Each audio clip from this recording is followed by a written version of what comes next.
Jai Jinendra, everybody. Good evening. I bow down to the lotus feet of Lord Arihant. It's my pleasure to be with you all, and I'm grateful to the Oshwal committee for giving me the chance to present this. Now, before we start, let's recite. Hinaben, do you mind just switching on your camera, please? Oh, yes, sure. Oh gosh, now where do I see that? Okay.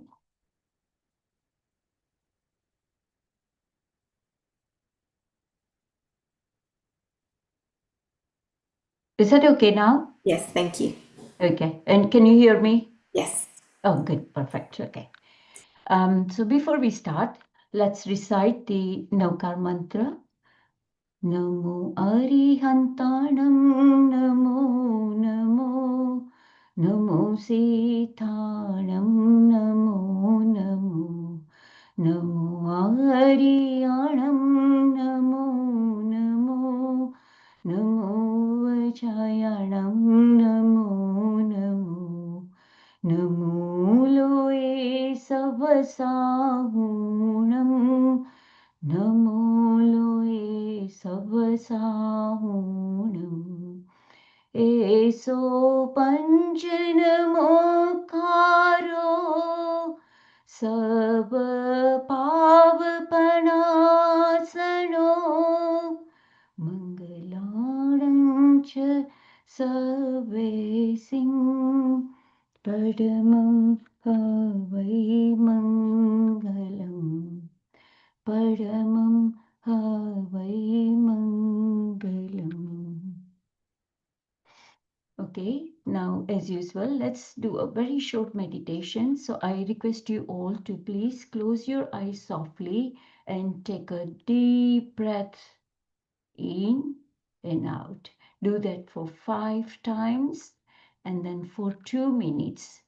Try and slow down your breath completely and think of your Arihant Prabhu who is around you. Think of all the good virtues that we have discussed and feel that grace coming towards you from Arihant Prabhu. So I leave you all to do 2 minutes meditation, please.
Om Arham.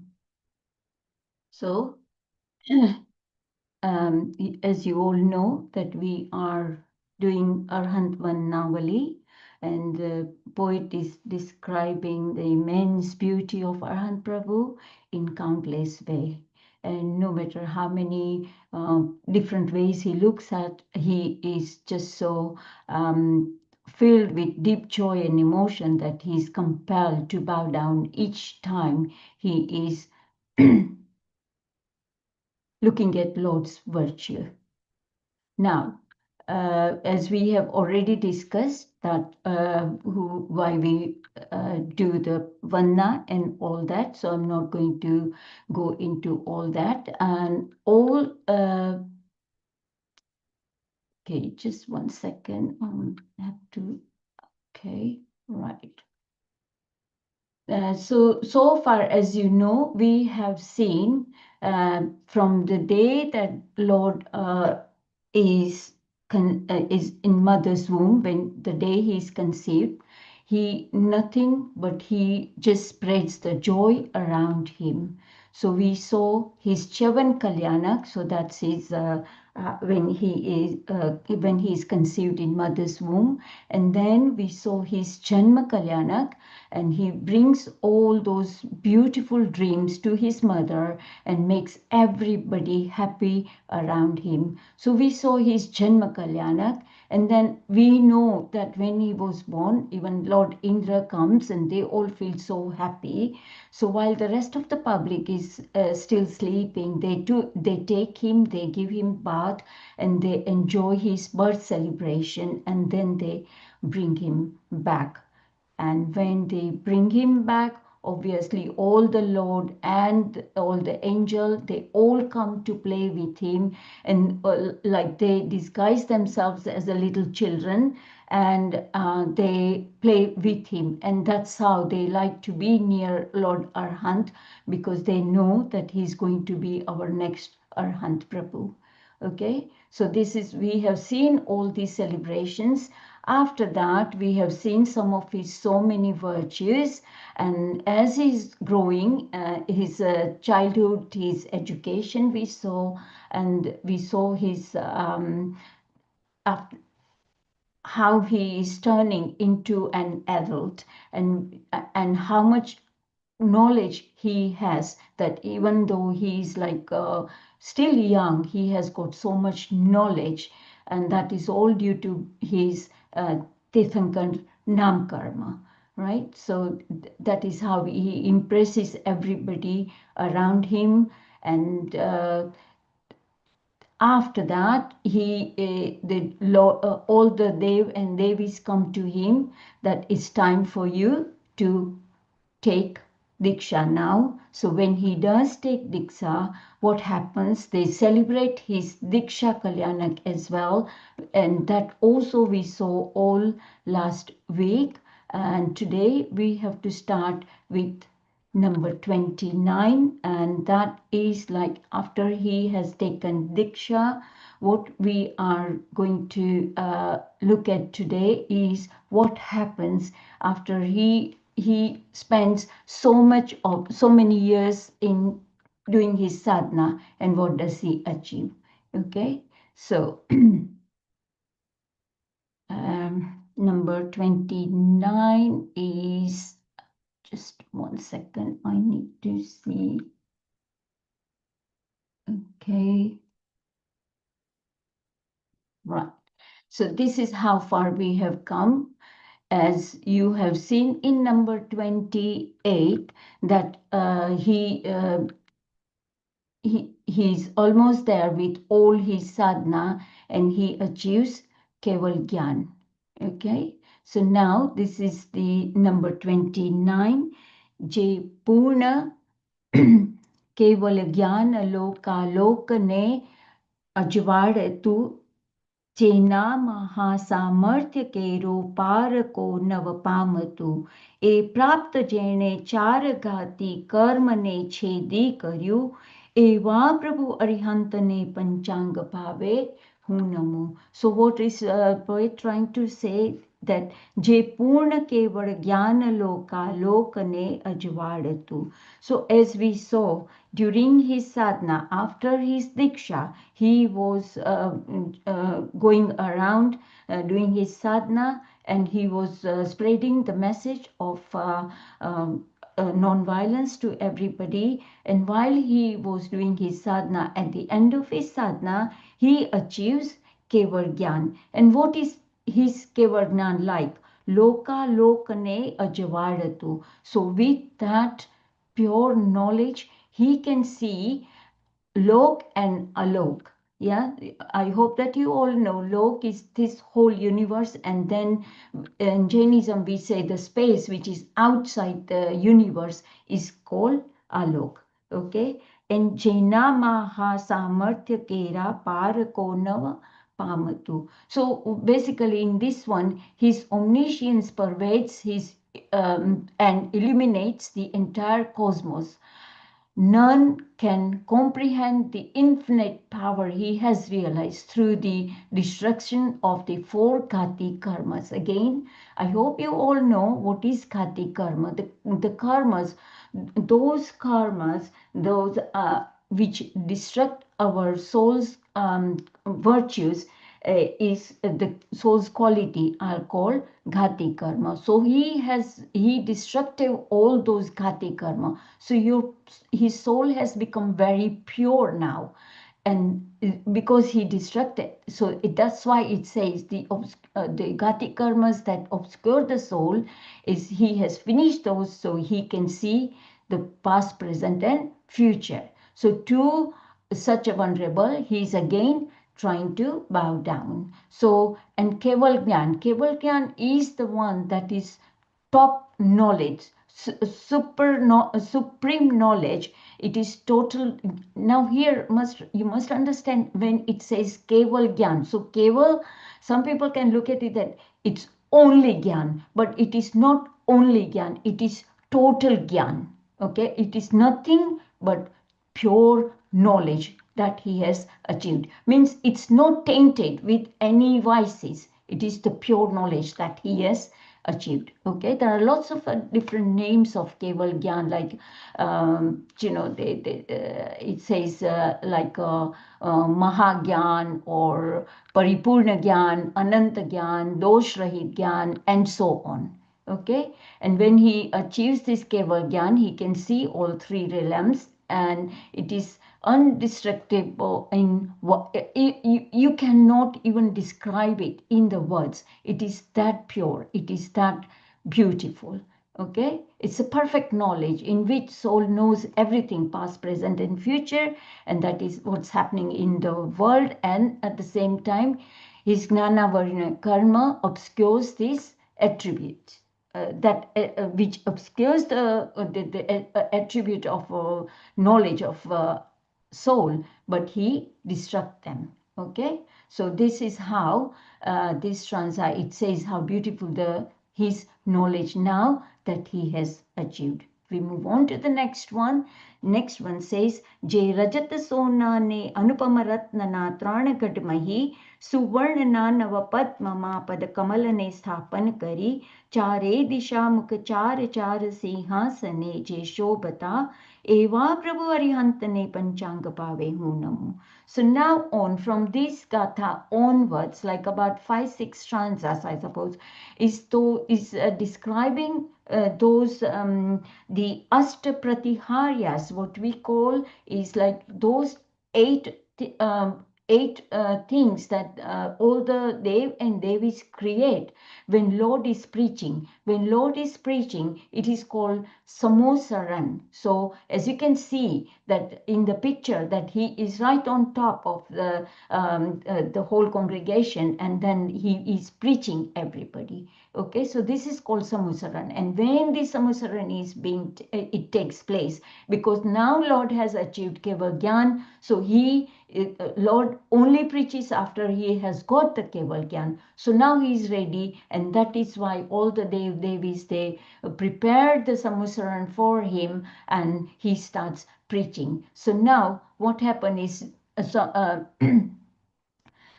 this in this Samusaran there are Ashtapratihariya, that is called. So those are 8 beautiful things that Lord Indra and all the other Indras, they create for him. So here it's talking about the radiant within the 3 fortress adorned with silver, gold, and precious jewels, seated upon a divine throne with his feet resting on a golden lotus. So how is it? First of all, it is 3 fortresses they are adorned like the silver, gold, and precious jewels the Lord use to create these fortresses for him. And then they also have a resting gold. They put a golden lotus to rest his feet. As you can see it in picture, it is so clear. Yeah, and he shines resplendently resplendently visible from all four directions. So as you can see in the picture, Lord is seen from all four different sides, and this is again, these are all pratihari as like a very unusual thing that happens when Lord gives the preaches. Okay, and and that is why the poet is very amazed, and he ends up bowing down to Lord. So these three fortresses are silver, gold, and unique gem. Since the Lord bound Tirthankar Nam Karma, these things are obvious. Now, the only thing is when I hear, for me, this is my opinion, when I see this and all, that sometimes I think we get, by thinking also, you get so dazzled and you think, oh my God, how beautiful all things are. But the thing is, one should concentrate on his preaching rather than all this. Although this is all being done because it pleases Lord, Dev and Devis and everyone, but in reality, Lord it does not matter. To Arihant Prabhu it does not matter. He is totally absorbed in his pure soul now. Okay, so, and the other thing I would like to hear again, Samosaran can, what is the meaning of Samosaran? It is retreat for all, is a term used to describe the divine assembly whole of the Tirthankar. And Samosaran can also be defined as a place where all are given a common opportunity to acquire wisdom. As we go further, you will see that in Samosaran there is all living being.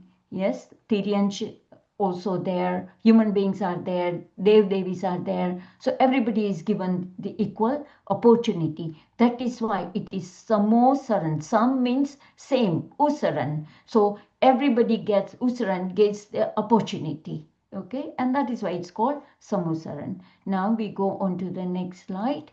Again, this will be some of these, all Astapratiharias are being described in most of these stanzas today. જ્યાં છત્ર સુંદર ઉજ્જવલા શોભીર યાશિર ઉપરે ને દેવ દેવી રત્ન ચામર વિંચતા કર દ્વય વડે દ્વાદશ ગુણા વર દેવ વૃક્ષ અશોક થીય પૂજાય છે એવા પ્રભુ અરિહંતને પંચાંગ ભાવે હું નમું. So 3 more pratiharyas. Which are they? 3 canopies, which is over Lord's head, Arihant Prabhu's head. Then chamar, that is it's like a gem-studded fan, and Ashok tree. So now above his head 3 radiant canopies shine with brilliance. The celestial gods and goddesses gently wave the chambers in reverence, while the auspicious Ashok tree, towering 12 times higher than his divine throne, to offers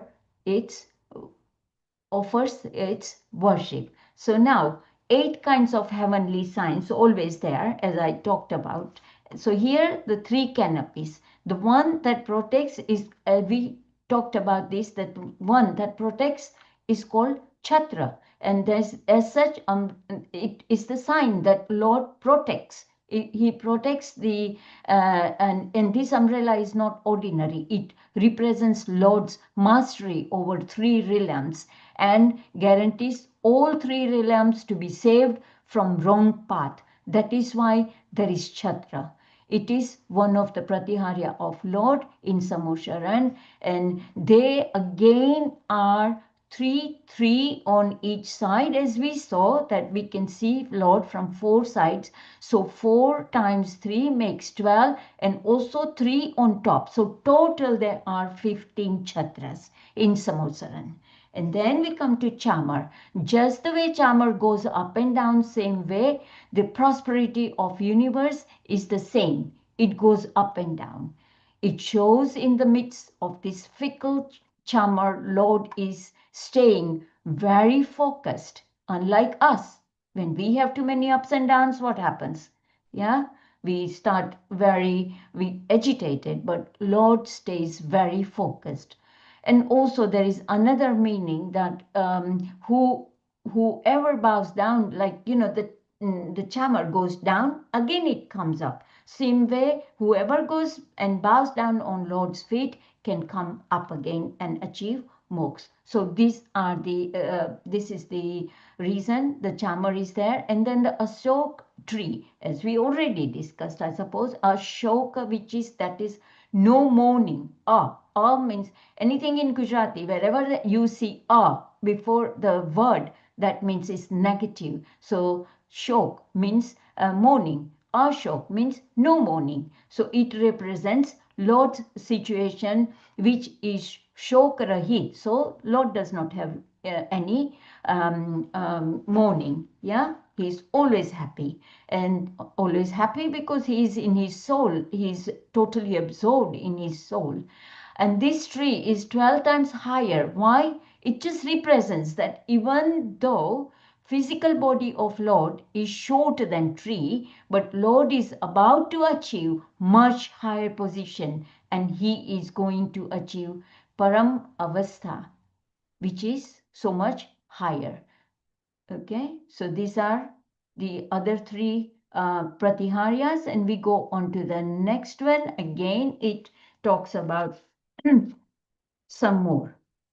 So it says, Mahasurya Samatejasvi Sobe Dharma Chakra Samipama Bhamandade Prabhu Pichati Abha Prashari Digantama Chomera Jano Pramana Puspo Ardha Janine Arpata Eva Prabhu Arihantane Panchang Pave Hunamu. So this again it talks about three more, which is Dharma Chakra, Bhamandal, and Puspa Vrishti. This happens during the Samusaran. So next to him, there is a beautiful Dharma Chakra, shines like the radiant sun in the sky. Behind him, his halo illuminates the entire horizon, and all the gods shower him with fragrant, beautiful flower from all directions up to his knees. To such Lord Arhant, I bow down. Now again, these three show that the Lord has abundant power in his soul, because next to him there is a very bright dharma chakra that looks like sun, and at the back of his head there is divine halo spreading the bright light to all 10 sides. And all the gods are with beautiful fragrance, they are showering the flowers onto him. Now why dharma chakra? Dharma chakra is because as you know, when it's a king who owns 6 different continents is called Chakravarti. In the same way, Lord is king of spreading ahimsa dharma. That is why he is Dharma Chakravarti. Okay? And then the Bhamanda, which is divine halo, it shines from 3 different types, and which is very, very bright. Abba, round. So it's very bright round, which appears on the back of Lord. This also helps to eradicate the darkness from all sides and brings about a very bright atmosphere of religion.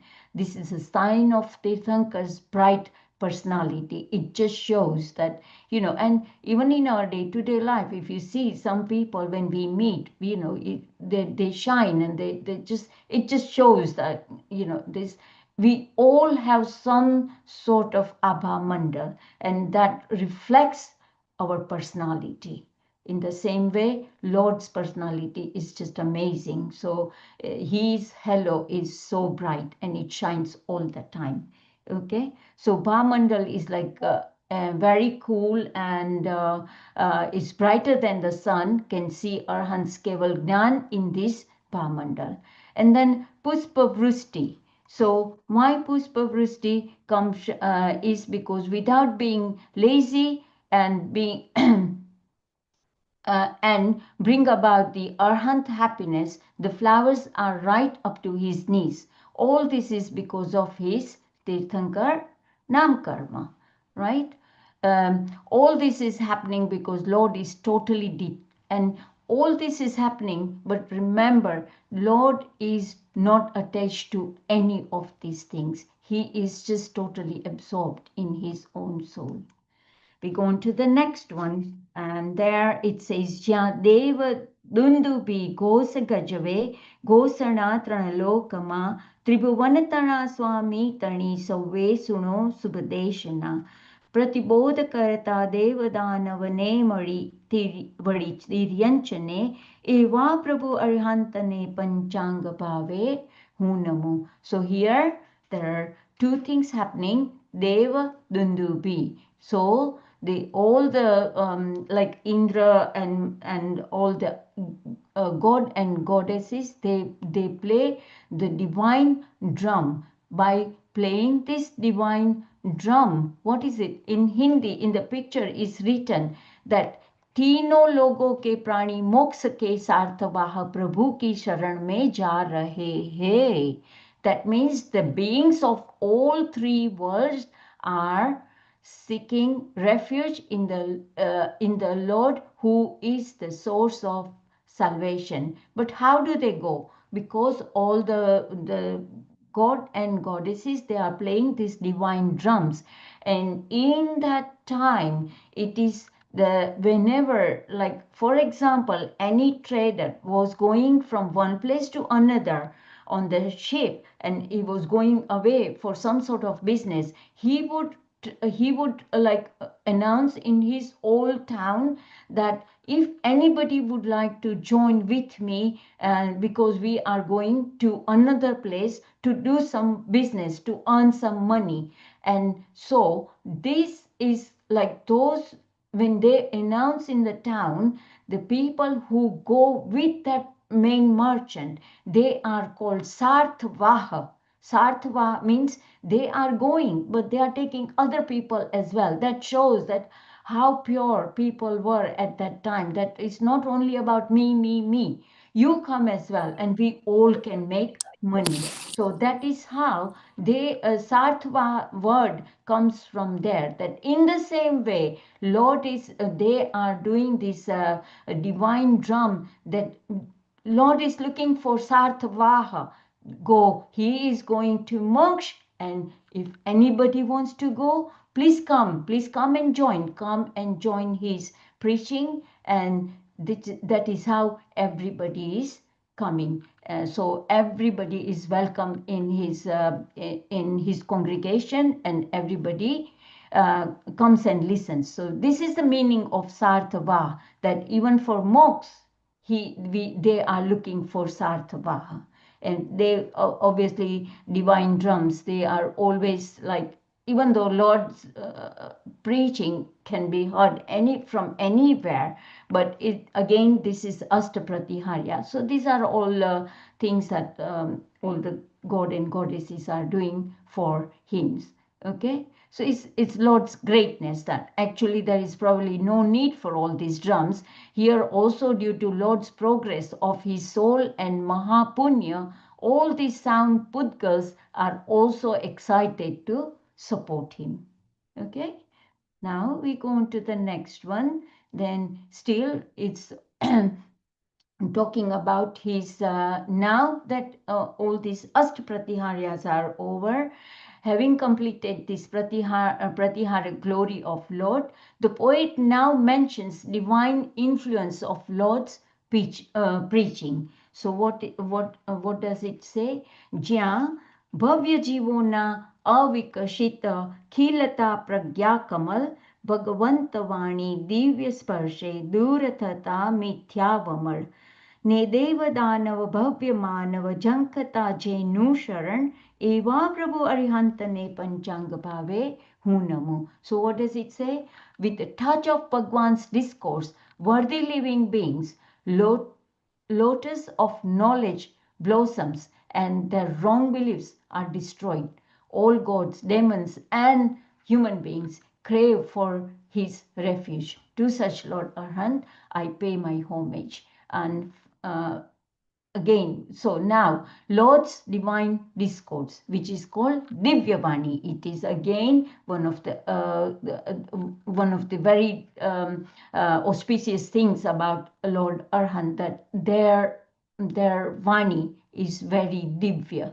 Yeah. So when these worthy beings listen to Bhagwan's teachings, their understanding grows and their false beliefs disappear. Okay, so all god, demons, and people seek his guidance. After the knowledge, well, he can do this because he has got that pure knowledge. But there are some people that their Gnanavarni karma is not that heavy. Like they are quite knowledgeable people, and their knowledge of skilling obscuring karma has become thin. Only but with Lord's nimit, with means with Divyavani of Lord, it needed to be there to develop their knowledge more. Okay, the wisdom chakra to develop. So just as the lamp is prepared in all respects, and when it is touched by another lit lamp, it becomes lit. Yeah, so here the Lord's speech and teachings become the cause, like the rays of the sun in blooming such a lotus wisdom. So that's one thing, that his Divya Vani is so beautiful that those who are just like on the border, their knowledge of obscuring karmas are also nearly eradicated. But when they listen to Lord's Divya Vani, so then it becomes purer theirs as well. And but at the same time, there are some who are brilliantly intelligent souls, but due to lack of true guidance are involved in the whirlpool of falsehood. So they are said to be dogmatic and swayed in the current of false knowledge. But when touched by Punya Yoga and the teachings of Lord, everything becomes harmonious and guides the soul on the right path. So when soul who have become purified by bathing in stream of knowledge experiences peace, it has an impact on the minds of God and great men, and they too yearn to reach the Lord, the lotus feet of Arhant. So now nothing else interests them except the teachings of Lord. Their only desire is to purify their eyes and ears by seeing and hearing only Lord, nothing but. And when this desire is aroused, it is called longing.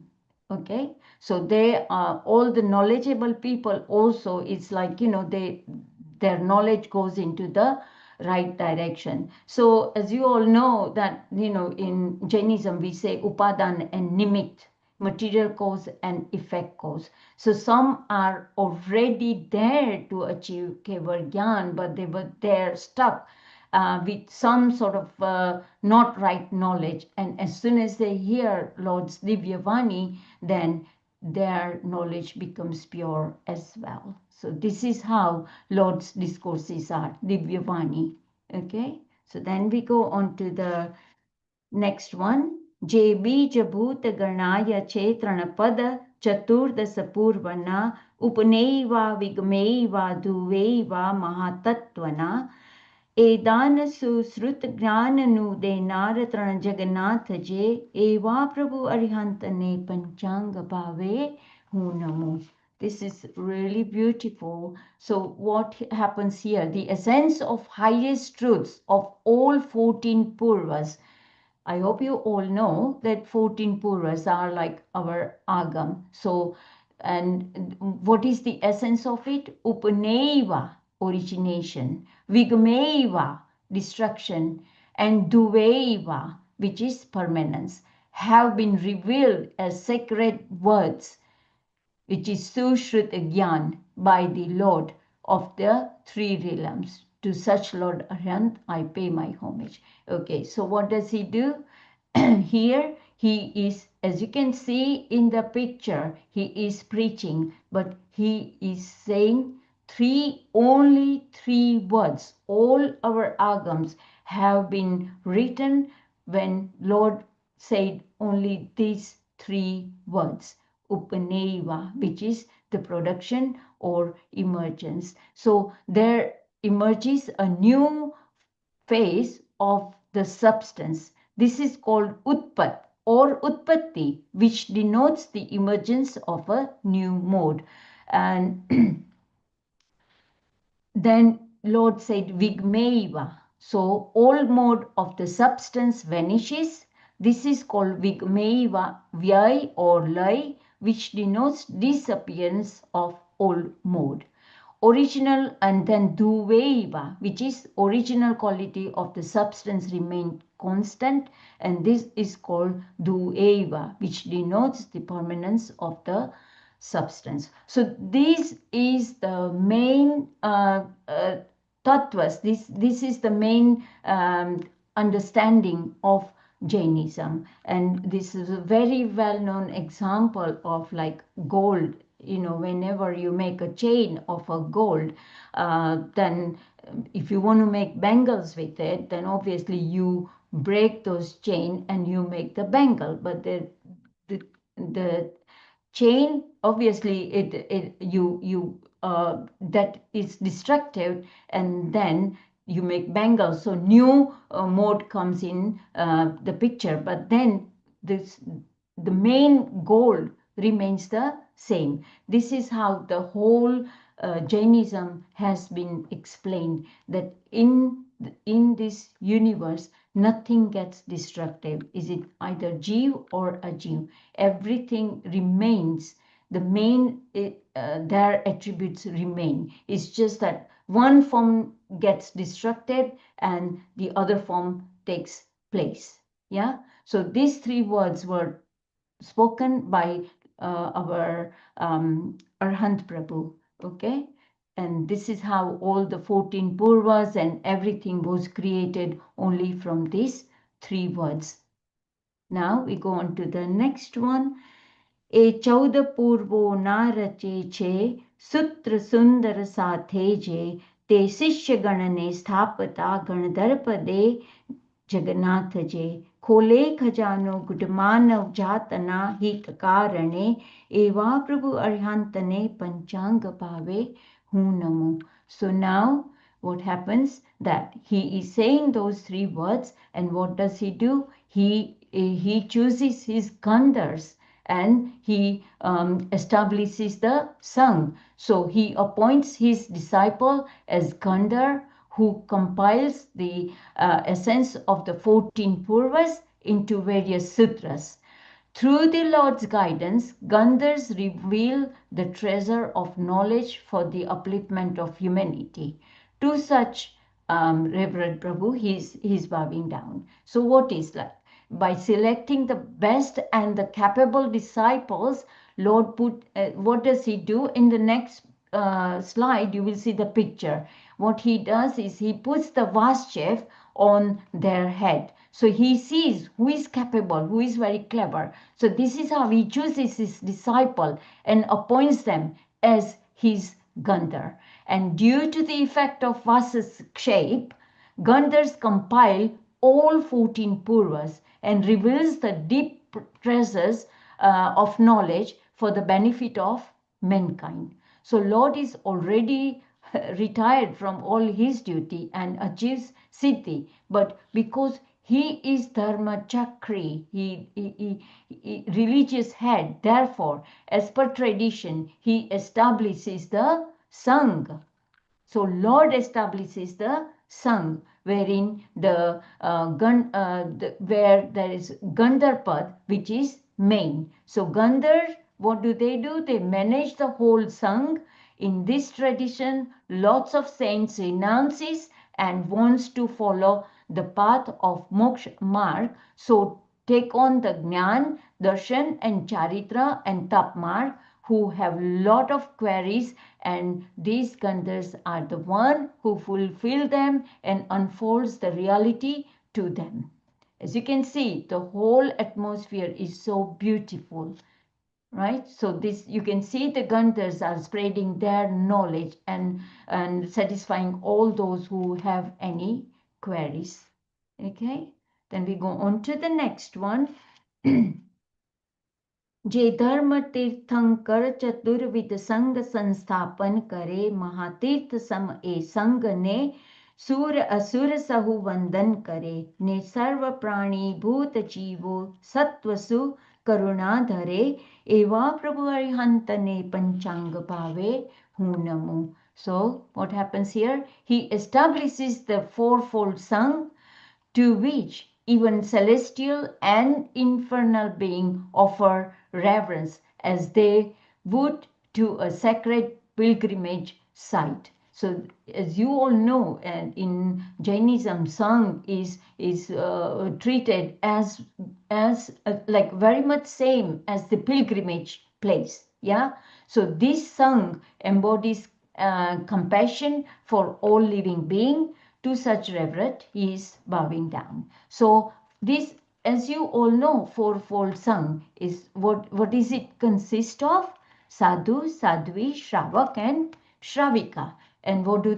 They spread the message of non-violence. So after becoming Tirthankar, Lord establishes this sung, and it is one of the things that all Arhant Prabhu do this when they become Arhant, that they establish the Sangh in compassion towards all the living beings to manage the pure path of religion. So Devadanav, everyone bows down to them. To who? The whole Sangh. It is only called Dharma Sangh if they hold compassion towards all living beings. So all the Sangh they hold compassion to all. So today the main principle of non-violence towards all living being is the link between all the different sects and the sanghs of Jainism. Okay, so this is what he is doing, as you can see. And then we go on to the next one. Jene name che Indra Vasu Devane Balabhadra Sahu Jena Charanane Chakravarti Pujata Bhave Bahu Jene Anuttar Vimanavasi Devana Sansaya Hanya Eva Prabhu Arhantane Panchanga Bhave Hunamu. So what can you see? Like in the picture, as you can see, Indra, Vasudev, Balbhadra all bow down before him, and his feet are reverently worshipped by the Chakravarti. His he dispels all doubts of the celestial being residing in the Anuttar Vimans. To such a reverend Arhant I bow down. Now this stanza is quite good, because what happens is Chakravarti. So this Chakravarti, Vasudev and Baldev, and then Anuttar Viman Vasidev. So here we are talking about um, uh, whom Indra, Vasudev and Balbhadra, Chakravarti and Anuttar Viman Vasidev. These many, they are like higher lords, okay? Although they all have extraordinary powers, yet they all bow down to Arhant Prabhu. Like Chakravarti and Vasudev are the higher human beings. In the same way, Shakendra, Charmendra, Ishanendra are all supreme Indra Devas, and they all bow down to Lord Arhant. It shows that all this prosperity is nothing compared to Lord's knowledge. So, and then it talks about Anuttar Viman Vasi Dev. Who are they? The very neighboring devas to Siddhasila, where Lord is going to reside, and some already are residing.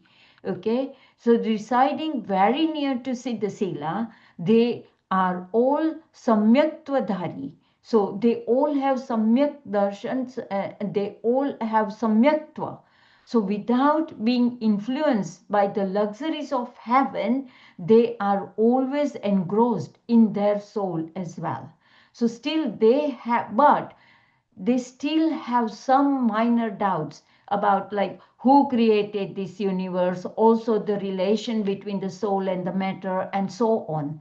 So the Lord gives very neighboring devas the answers from heart to heart. So see how they talk to each other. Their heart to heart, like what Lord is trying to say. This Vimanvasi Dev, Anuttar Vimanvasi Dev, they understand what Arhant Prabhu wants to, how he is clearing their queries. So these gods are just one bow, one life away from moksha.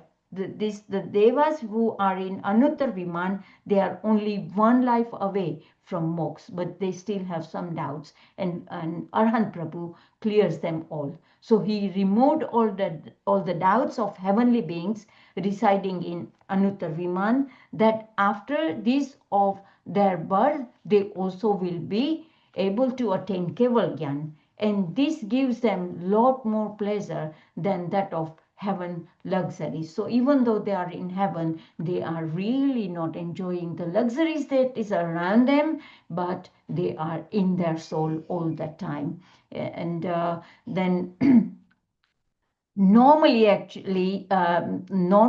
Chakravarti is first, then Vasudev and Baldev is the right order. But there is some exceptions in the poetry. There is always some exceptions, and the poet has mentioned like Vasudev first and then Balbhadra, like that. So the order is not correct.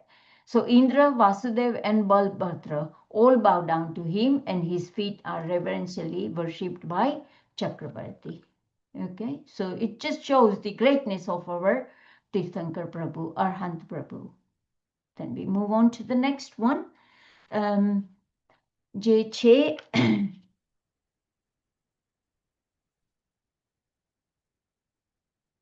જે છે પ્રકાશક સૌ પદાર્થો જડ તથા ચૈતન્યના જે શુક્લ લેશ્યા તે રમે ગુણસ્થાનકે પરમાત્મા જે અંત આયુષ્ય કર્મનો કરતા પરમ ઉપકારથી એવા પ્રભુ અરિહંતને પંચાંગ ભાવે હું નમું. So what is it here? Now, he who eliminates all objects, both material and conscious, is the Supreme Soul, Paramatma, abiding in the 13th Gunasthan. So where is our Arhant Prabhu now? On the 13th Gunasthan, endowed with the auspicious Sukla Leshya, pure aura. He continues to work for the welfare of all living beings until the completion of Ayush Karma, his lifespan determining karma. And that's why poet is bowing down to him. The importance of Lord's life after Keval Gyan. So he has achieved Keval Gyan, but yet he didn't feel satisfied that he has got it. He wants to do something for the rest of the living being, and that is why he continues. So and as we talked about, the ladder, the spiritual ladder is called 14 gunas, so 14 steps. Lord is already on the 13th gunasthana. Which is 13th gunasthana? Is where they have the body, but they have Keval Gyan. So they are as good as Siddha Prabhu, but Siddha Prabhu do not have body, and Arhant Prabhu do have the body, and that is why they are on 13th Gunasthana, but their knowledge is very much same. So no karma bandh after Keval Gyan, since no Kashai Bhav left, even though the action of body and speech is going on the 13th Gunasthanak.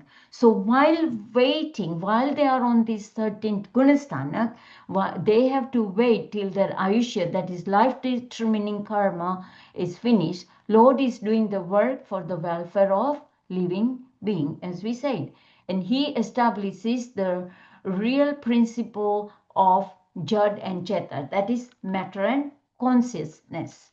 While sitting on the 13 Gunasthanak, since he has no attachment left towards anything and is in pure pure Sukla Lesha, which is pure meditation, like pure meditation, and totally absorbed in his pure soul. So Aisha karma is an independent karma. So he has to wait till his Aisha karma finishes. Then we go on to the next one. So it says लोकाग्रभागे पहुंचवाने योग्य क्षेत्री जे बने ने सिद्धना सुख अर्पति अंतिम तपस्या जे करे जे चौदमा स्थानके स्थिर प्राप्त शैलेशीकरण एवा प्रभु अरिहंत ने पंचांग भावे हूँ नमो. This is a very good stanza. It's a lot to understand. The Lord has become worthy of ascending to the summit of the universe. So he is ready to become a Siddha. He undertakes his final penance. He still have one more thing to do to attain the supreme bliss of nirvana. What is it? Perfect liberation and siddhahood.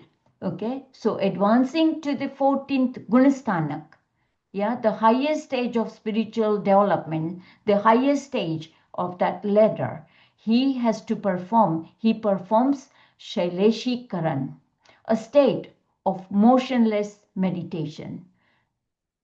To such Arhant, I bow down. So now Lord is on 13th Gunastanak, as we saw in the previous stanza, and he still have one more thing to do, which is called Shaileshikaran, which all the Arhant Prabhu have to do this. Okay, because if they continue with their activities of body, mind, and speech, then they will again keep binding those karmas which are not nothing to do with the soul, but the body, that will keep on binding. And for that reason, they have to do this Shaileshikaran. Okay, so and then only they go to the 14th Gunastanak, and they have to stay in the 13th until their Ayusha karma is there. And as they come nearer, they, like 6 months before or something, they do this Shaileshikaran, and they last minute they do this, and they go on to the 14th Gunastanak. So normally there are two feelings. What happens in this state? What happens to Lord Arhant? Normally there are two feelings: happy, sad, shubh, ashubh, tasty, tasteless, with words, without words, sabda, sabdatit. These are the two, like plus and minuses in everything. We live in all this type of situation. There's always plus and minus. But there is a third stage, that is param. Param means this is the indicative word, that whereby none of the two stage exist. Here everything is beyond these two situation. That is rasatit, transcendental, sabdatit, beyond words, beyond happiness, and it just leaves all this sansaric situation and achieves the third one. This is called a yogi avastha, gunstanak. Okay, so this is what Arhant has achieved in this state. Okay, so it's called yogati avastha. So this is the last and momentary stage. The duration of this stage is equal to the time it takes in uttering 5 short vowels. And during this stage, a Kevli stops all yoga, that is activities of the mind, speech and body. And therefore, this stage is known as a yogi Kevli. This is achieved by the soul engaging in the highest type of meditation known as Sukla Dhyan, in which all types of physical, vocal, mental activities stop. And this state is known as Shaileshikaran, and that is what is saying in the stanza. Okay. Now, Shaileshikaran is the last stop for Arhant Prabhu. They now need to abandon the Karman and the Tejas Sharir, which has been there from time immemorial, and that is why Shaileshikaran is required. Otherwise, they will again end up having body karma, body related karmas. So from why is it called, what does it mean, the Shaileshikaran? Shailesh is another name of Meru mountain. You know Meru mountain, yes? So that is another name of mountain. Since they become very still, like the mountain, the name is such. They have to become very still in order to go to the 14th Gunasthanak, and again they do not bind any body related karma, so they become very still during the Seleshikaran. Till all the Atma Pradesh is moving, karma band is there. So to avoid binding new aghati karma, they have to do this. Therefore, to avoid man, vachan and kayana yog no nirod, they have to do it. Yeah. So last moment, by doing Shaileshikaran without any lesha, they leave the body and they go to moksha. Okay, so I think we will end our session today here, and we'll continue. We still have 9 more stanzas for the next session, and that will be our last stop on our journey, looking at this Arihant Prabhu's life. Any questions from today's session, please? Otherwise, I do the last prayer and we can finish it. If you have any questions, you can raise your hand and ask Hinaben, or put it in the chat. Hinaben, I've not received any questions in the chat. Yeah. Mm-hmm.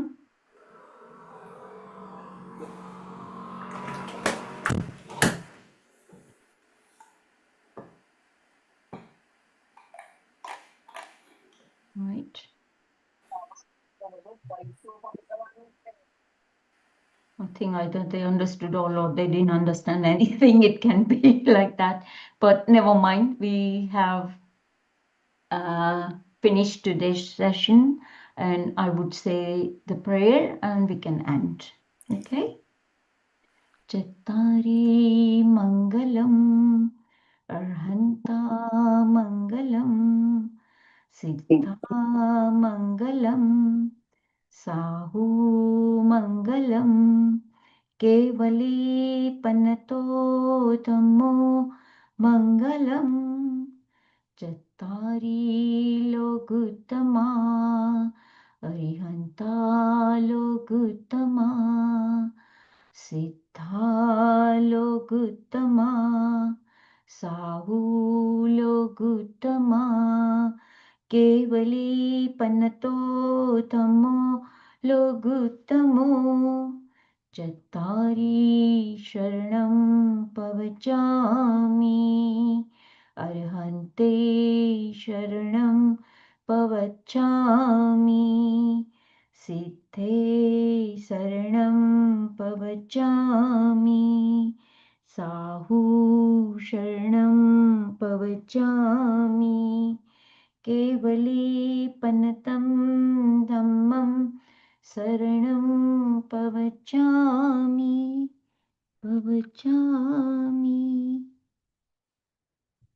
અરહંત પ્રભુની આજ્ઞા વિરુદ્ધ કાંઈ પણ બોલાયું કર્યું હોય તો અરહંત પ્રભુની સાક્ષીએ તસ્સમિચ્છામિ દુક્કડમ. Thank you, everybody. Good night. Thank you, Hinaben. Very well explained.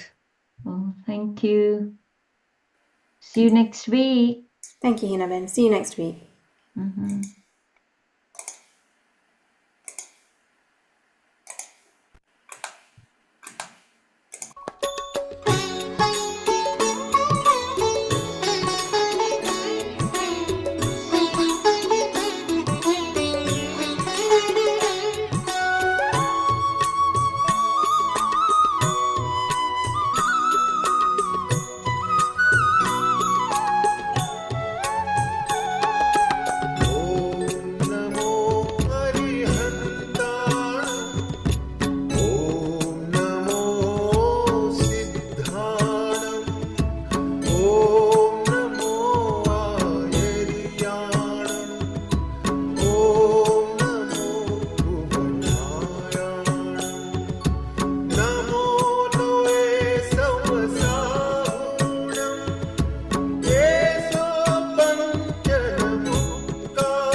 पढ़